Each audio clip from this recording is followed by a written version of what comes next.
नमस्कार दोस्तों, नमो भारत न्यूज़ में आपका एक बार फिर से स्वागत है। दोस्तों, कुश्ती चैंपियन बबीता फोगाट देश में कोरोना संक्रमण के अधिकतर मामलों के लिए जिम्मेदार माने जा रहे तबलीगी जमात पर एक ट्वीट करने के कारण चर्चा में आ गई हैं। सोशल मीडिया पर उनके एक ट्वीट ने हलचल मचा दी है। इस ट्वीट में उन्होंने तबलीगी जमात को जाहिल कहा था, जिसे देखकर कट्टरपंथी उन पर हमलावर हो गए और उन्हें तरह तरह के मैसेज करने लगे और ट्रोल करने लगे। और जब ट्रोल करके भी मन नहीं भरा तो उन्हें फ़ोन पर धमकी भी दी गई। अब यही बर्दाश्त से बाहर होने के बाद बबीता फोगाट ने इन लोगों को जवाब देने के लिए एक वीडियो जारी कर अपना पक्ष रखा। उन्होंने कहा कि वह जायरा वसीम नहीं है और ना ही वह किसी तरह की धमकी से डरने वाली है। मगर दोस्तों, ज़रा सोचिए कि आखिर इतनी बड़ी पर्सनैलिटी को, जिसको दुनिया जानती है, ऐसे व्यक्तित्व को ये तबलीगी और कट्टरपंथी आखिर डराना क्यों चाहते हैं। इसका कारण है कि इनकी पूरी दुनिया में हो रही फजीहत से ये लोग परेशान हैं और सबसे ज़्यादा परेशान है कि अब बड़ी बड़ी पर्सनैलिटीज़ भी इनके बारे में बात कर रही है। खुद इनकी जमात का और कहें कि इन्हीं का भाई बंधु में से एक सलमान खान भी अब आकर इन्हें जोकर बताता है।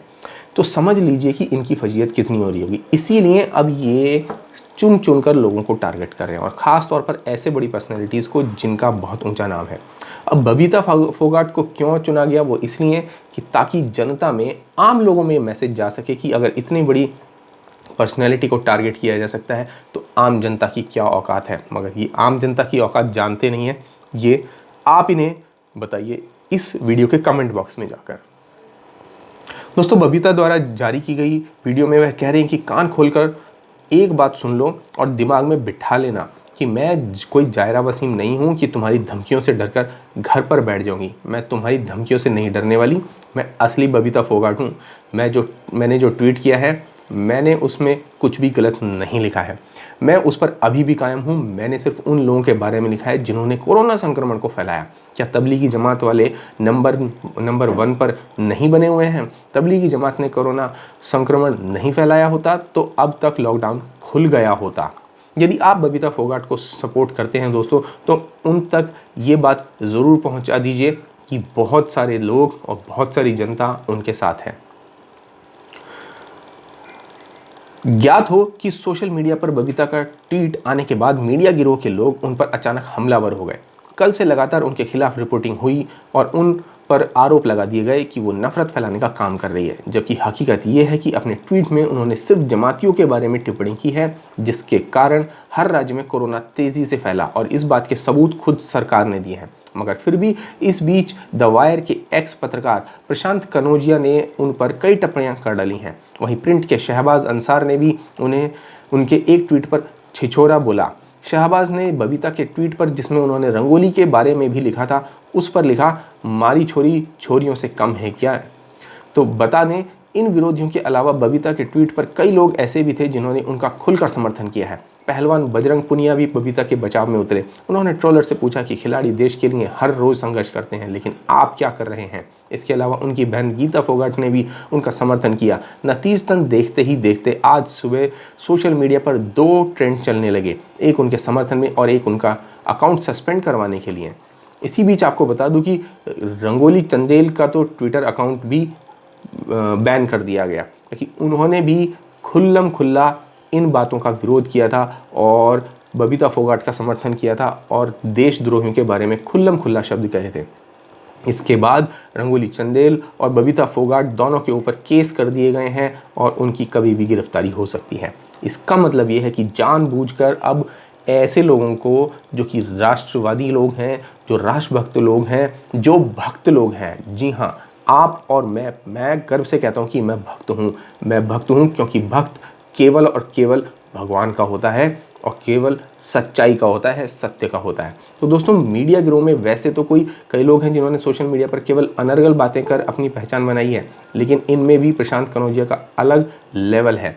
इसके बारे में आपको थोड़ा सा बताता हूँ। उत्तर प्रदेश के मुख्यमंत्री योगी आदित्यनाथ से लेकर आर्मी चीफ तक भ्रामक खबर फैला चर्चा में आया ये कनौजिया अब कुश्ती चैंपियन बबीता फोगाट के खिलाफ प्रोपेगेंडाबाजी करने में लगा हुआ है। इसने, समझ लीजिए कि आर्मी चीफ हो या योगी आदित्यनाथ हो, सबके बारे में फेक न्यूज़ फैलाकर प्रोपेगेंडा फैलाया था, मगर सफल नहीं हो सका। लेकिन इसने अपना खूब नाम बदनाम कर लिया था। अब बबीता की गलती सिर्फ इतनी है कि उन्होंने सोशल मीडिया पर तबलीगी जमात के लोगों को, जो इस समय देश में तेजी से कोरोना संक्रमण फैलाने के लिए विशेषतः जिम्मेदार है, उन्हें जाहिल कह दिया था। अब आप बताइए दोस्तों, जो पूरी भारत की जनता देश में बंद बैठी है, अपने घर से बाहर नहीं निकल रही, ऐसे लोग जाहिल हैं या ये लोग जाहिल हैं जो जगह जगह थूकते फिर रहे हैं, लोगों को इन्फेक्शन फैलाते फिर रहे हैं? तो अगर ऐसे लोग जाहिल नहीं हैं तो और कौन जाहिल है? और ऐसे जाहिलों को अगर जाहिल कह भी दिया तो इन्होंने क्या झूठ बोल दिया या क्या गलत कह दिया?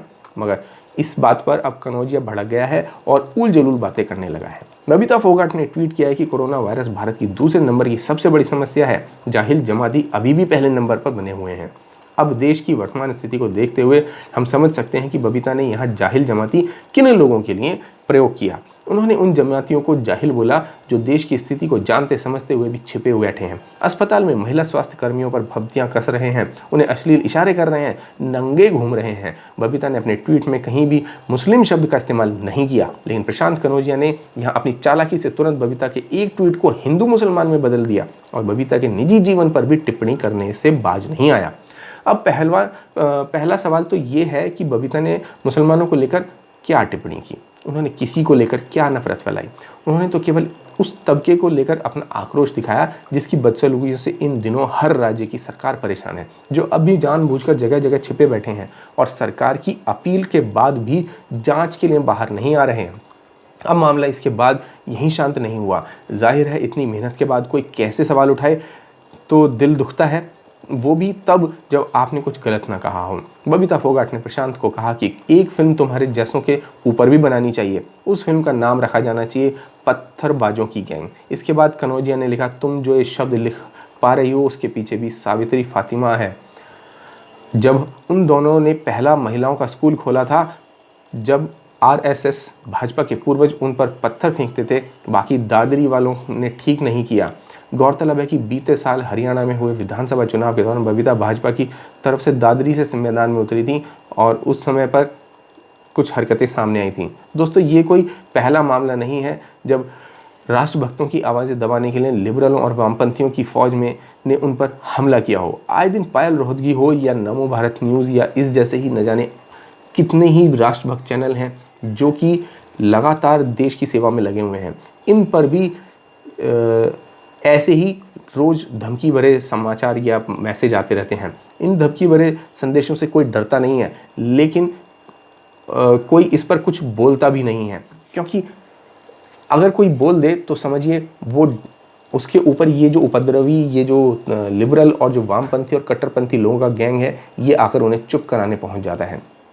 लेकिन अगर सदा ऐसे ही सब चुप बैठे रहे तो एक दिन कश्मीरी पंडितों की तरह राष्ट्रवादियों को भी इस देश से खदेड़ दिया जाएगा और संसद में एक भी आवाज़ नहीं उठेगी, क्योंकि कमेंट्स तक में तो लोगों की हिम्मत वामपंथियों और कट्टरपंथियों का विरोध करने के नहीं होती, तो सामने आकर कौन बोलने वाला है। लेकिन कोई हमारे साथ खड़ा हो या ना खड़ा हो, हम अपनी लड़ाई फिर भी जारी रखेंगे, जैसे बबीता फोगाट ने की है। बेशक अब उन पर इसे लेकर केस हो गया हो, वो जेल भी जा सकती हों, जैसे पायल रोहतगी को जेल भेज दिया गया था सिर्फ इस बात पर कि कैसे उन्होंने इतिहास के एक व्यक्ति के ऊपर उसके जीवन काल की सच्चाई बता दी थी। मगर कभी सुना है कि कोई वामपंथी जेल गया हो इस बात को लेकर? देश विरोध करने से किसी को आज तक जेल हुई हो? नहीं। खुद कन्हैया कुमार भी आज भी खुले आम घूम रहा है, क्योंकि इस देश के लोगों का खून ही पीला पड़ चुका है, उसमें वो आग बची ही नहीं है जिससे खून लाल हुआ करता था दोस्तों।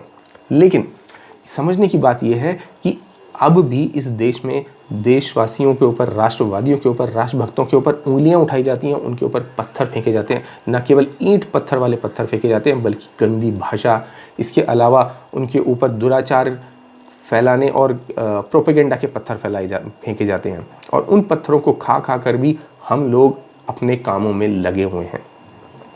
तो दोस्तों, क्या आपका कोई फ़र्ज़ बनता है इस बारे में कुछ करने का? क्या आपको नहीं लगता कि आप लोग को भी अब उठकर सामने आना चाहिए और ऐसे लोगों के मुंह पर कम से कम सभ्यता में रहते हुए तमाचे मारने चाहिए? क्योंकि इन लोगों में तो कोई सभ्यता बची नहीं, इन लोगों में तो कोई शर्म बची नहीं। लेकिन सभ्यता और शर्म का उदाहरण देते हुए क्या आज भी इस देश के जो मूल लोग हैं, क्या वो इन लोगों को इनकी भाषा में इनको सभ्यता नहीं सिखा सकते?